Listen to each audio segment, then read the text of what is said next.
What is up, guys? Welcome back to the videos. Today the STI is back. We're working on this thing, buttoning up a few things, finishing up tuning. So I've already done a couple logs for tuning and everything, but we have a couple other things to button up. I need to mess with the back seats, and there is an oil leak apparently. So what I'm going to do right now is jack up the front of the car, get underneath it, find out where these oil leaks are coming from. Priority is going to be to button that up, and then we're going to finish tuning. So I think this should be a pretty quick video. It might be a couple days on my end, but the video might be a little bit short. But if you guys are interested in it, buttoning up this car and getting it sent down the road, ripping and spooling that 20G turbo, then stick around and we'll get this thing taken care of. Okay, let's get underneath this thing. Immediately I can tell oil pan is leaking, but from where is the question. Usually they leak from the back, but maybe this drain plug is just leaking. Drop the phone. It's really hard to tell with this subframe in the way, but you can see there the drip. So the pickup tube could be leaking. Not likely though. Valve cover looks pretty good on this side. Have maybe a tiny seep coming from a cam gear seal. This side is really hard to see because everything's in the way. Oil filter looks good. Let's get here in the front. Again, maybe a tiny seep from this valve cover or this cam seal. It's impossible to see certain things in certain spots. Valve cover over here looks pretty good. I don't know if you guys can see back up in there. It's not really focused on that spot, but looks pretty dry. So that's a good thing. I was really dreading having to reseal these valve covers. Everything looks okay though, from what I can see. But let me put down the phone and kind of get in here, look at different spots. Not sure what the issue is though. Anyways, let me put the phone down, get a better view. I'll come back to you. Side note, while I was putting tools up, I found this on my truck from my stepdaughter. So that's cool. She's gonna clean it though. It's okay. We might want to use that. Okay. Clean it up. Anyways, we'll go for some logs in this thing. Maybe rip it a little bit. Got another revision uploaded to the STI. Let's take her for a rip. Had to let it warm up after getting the revision uploaded and the map switched. Had to wait for it to get up to temperature so we can do a log. So let's go ahead and do that right now.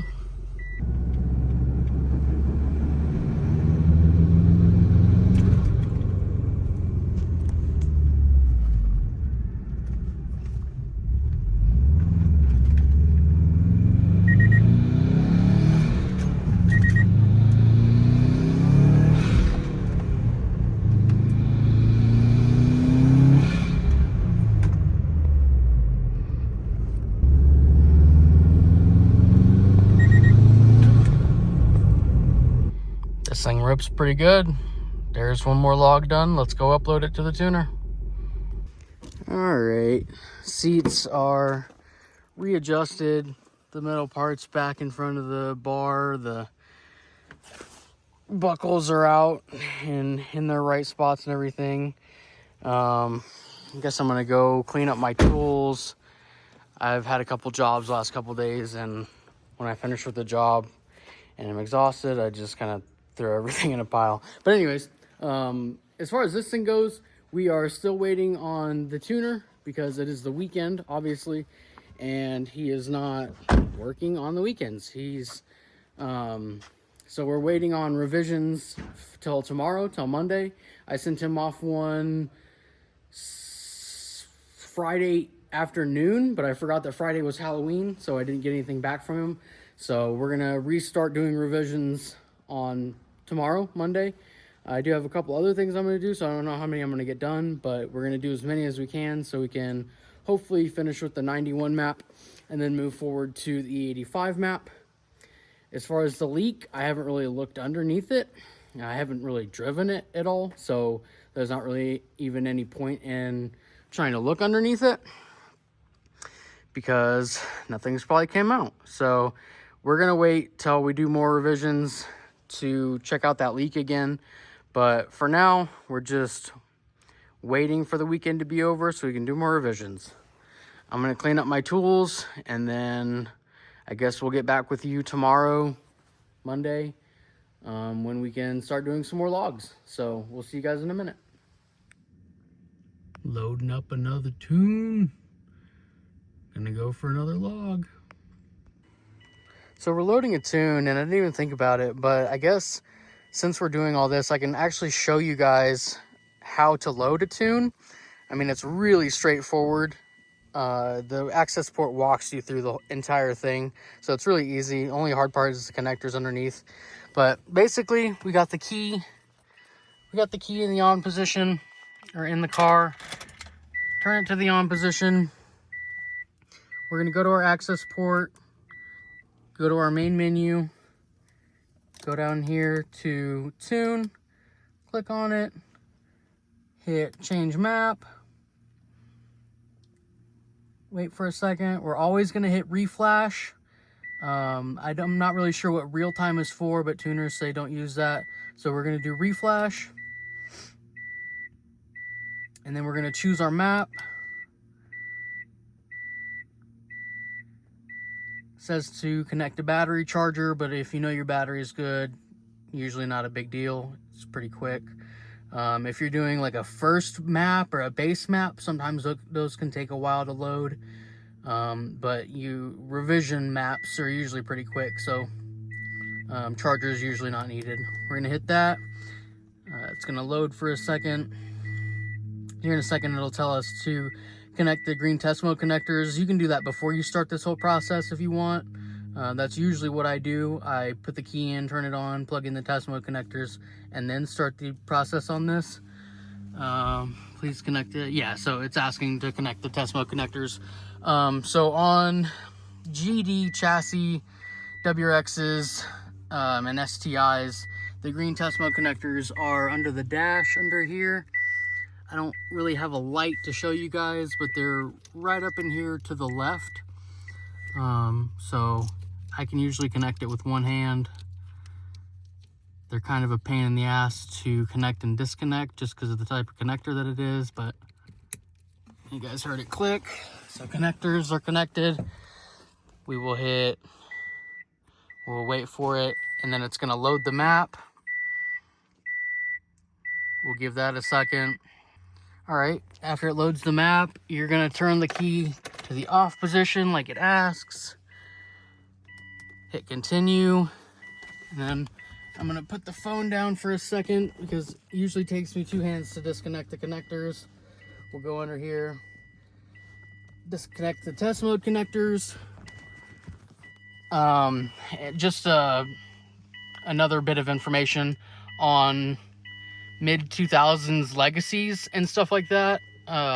There's probably other cars as well, but the test mode connectors are actually in the passenger floorboard near where the ECU is. You're gonna have to pull back the carpet a little bit, and the test mode connectors are over there on that side. But test mode connectors are disconnected. We will press continue. It'll load again. Tell us to turn the car to the on position so it can finish. And then we will hit continue. Wait 2 seconds and it's done. So now that that's there, I like to go back up to my gauges,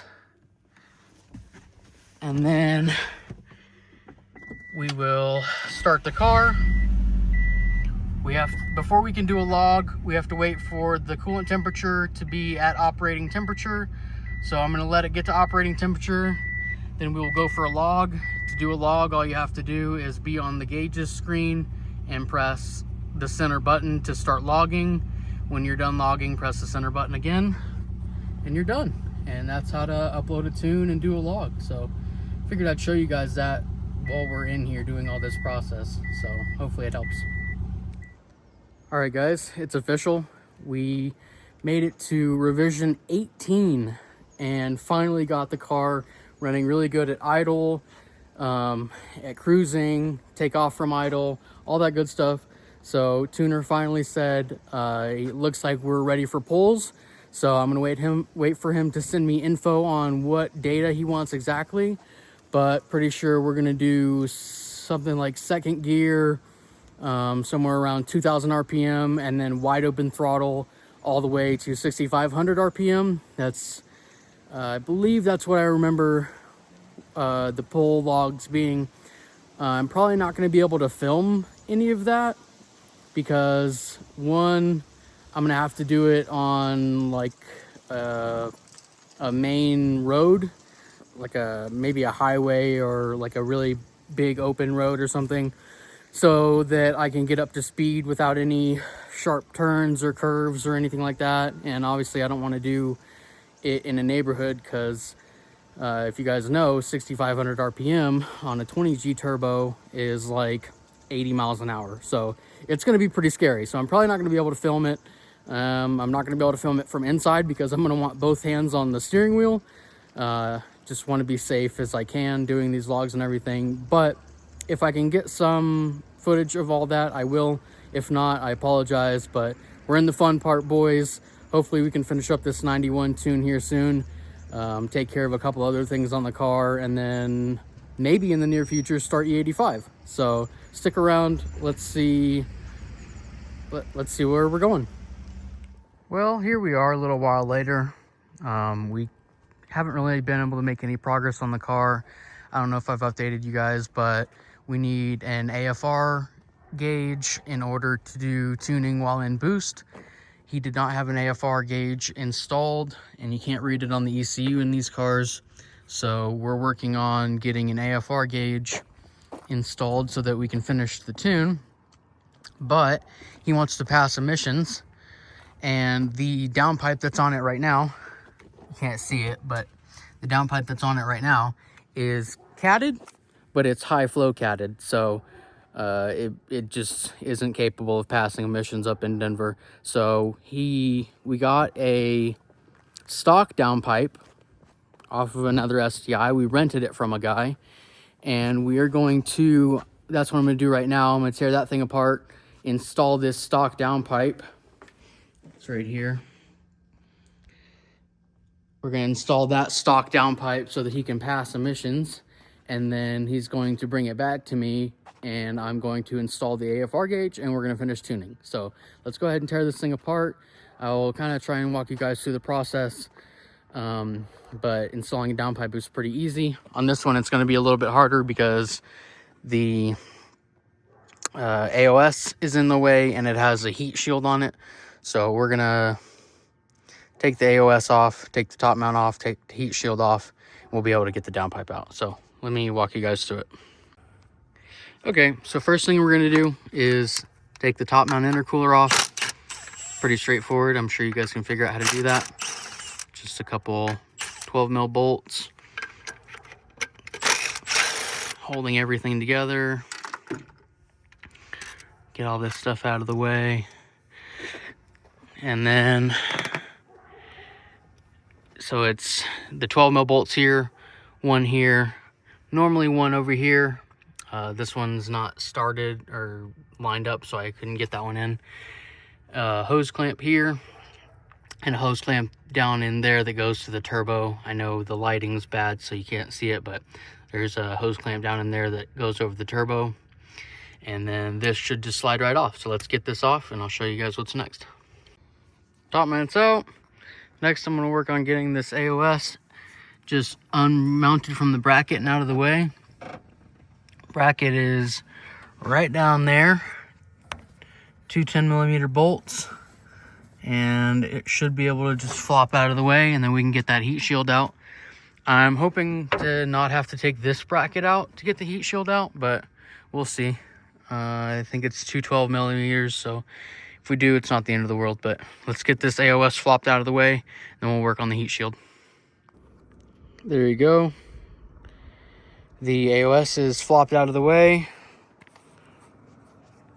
It really just moves out to the side like this. Then you have the heat shield. For the heat shield, there's a bolt down in here that connects to like the turbo bracket. 10 mil right under here on this little angled part, and then a 10 mil over here on the side. So I've already got those two out. I'm gonna get this one out down here at the bottom with a long flex head ratchet and a 10 mil, and then we'll see what we can do about actually getting the heat shield out so that we can get to the flange bolts on the downpipe. Easy. I did not end up having to take that bracket off, so the heat shield slides out pretty easily once you've got those 10 mils out. Now we can get to the bolts for the downpipe. So I'm gonna get a long flex head with a 14mm on it, and then a fixed head box end ratchet for the nuts on the top ones, and we'll get all these bolts out up here. Then we'll work on getting the bolts out of the bottom for the catback exhaust. Top bolts are out. We've got one underneath that a lot of people don't usually put back in, but top ones are out. So let's go ahead and get the car jacked up, put on jack stands. We'll get it disconnected and we'll put the new one in. Easy enough. Here we are under the car. Just wanted to show you guys where that last bolt nut is. Right up under there. If it'll focus. Anyways, stupid iPhone. Yeah, right there. Right under the downpipe, under the bottom side. So we're gonna get that one out, and then we're gonna get these nuts off the flange down here, the bolts out of the flange, and disconnect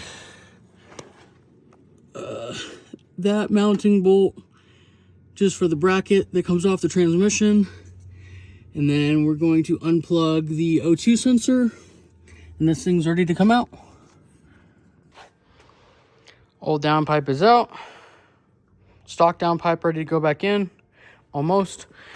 I'm gonna take the O2 sensor out of this one, plug it into this one. Just make sure everything reads right, and then we'll put this one in.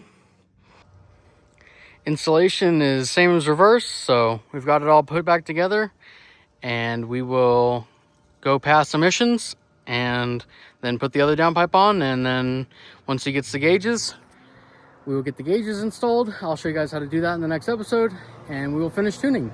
So let's see if he passes emissions with his downpipe, and then we will put the other one back on and be done. Sweet, guys, here we are a couple days later. Customer took the car, went to get it emissions checked, passed emissions first try. So here we are on the car. We got the stock downpipe out. I'll show you guys. Got the stock downpipe back out of the car. Got the O2 sensor transferred over. And I've got the bung removed from the old downpipe, so that when the gauges that he orders comes in, we can just install it right into the downpipe for the wideband sensor. So let's go ahead and get this old pipe put back in, and then we will close out this video. Cool, guys. The other downpipe is back in. Everything's buttoned back up. I left the heat shield off. I left a couple of the mounting bolts off of the top mount intercooler, just because we're gonna have to tear this thing back apart when the gauges come, so that we can install them for the wideband and everything, for the sensor that goes into the downpipe. So I left everything kind of roughly put together just so I can start it and move it. But for now, that's gonna do it. I appreciate you guys watching. Hopefully you guys enjoyed this episode of kind of doing a little bit of tuning and, you know, messing with the downpipe and everything, passing emissions, all that good stuff on this awesome STI. There's going to be another episode to come, so stay tuned. If you guys liked the video, please leave a like, subscribe, comment, all that good stuff, and we'll see you guys in the next one. Peace.